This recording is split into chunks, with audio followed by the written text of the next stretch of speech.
Balaji recording studio सोना road Salem. आप सुन रहे हैं अमित पांडे को। अभी उम्र बाटे काचे आइलू ऑर्केस्ट्रा में नाचे। अभी उम्र बाटे काचे आइलू ऑर्केस्ट्रा में नाचे। हई बतिया मोरा सुनो हम कही साचे साचे।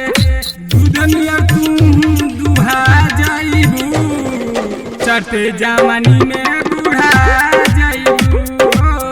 दुनिया तू दुहा जाइबू चढ़ते जवानी में बूढ़ा जाइबू।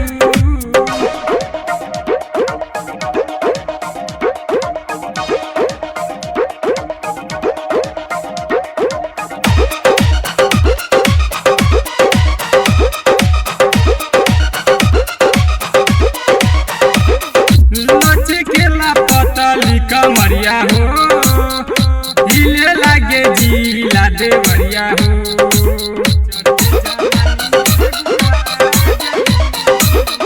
लचकेला पतली कमरिया हो हिले लागे जिला देवरिया हो। सुना सुना बतिया मोर बतू बंगाली गोली हमरो तोहरो के त लागे गाली। गोधना जैसे गोधा जाइबू चलते जवानी में बूढ़ा जाइबू। दुनिया तू दुहा जाइबू चलते जवानी में बूढ़ा जाइबू।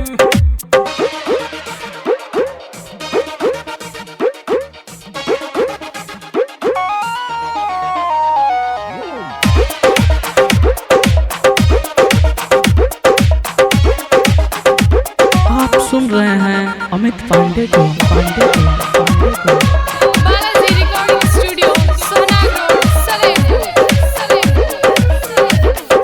जान गइनी तोहर सच्चाई गोरी के तलाले तोह के बताई गोरी।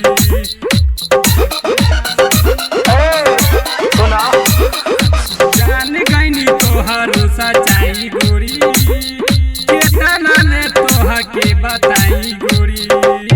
करी है अभिषेक जितना ही हो तो से ही छड़खानी। फेरा जन परमेश्वर के सपना परी हो पानी। गरम बारू त ठंडा जाइबू चढ़ते जवानी में बूढ़ा जाइबू। दुनिया तू दुहा जाइबू चढ़ते जवानी में बूढ़ा जाइबू।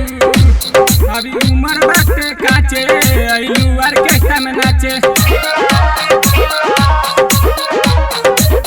अभी उम्र बाटे काचे आइलू ऑर्केस्ट्रा में नाचे। हई बतिया मोरा सुनो हम कही साचे साचे।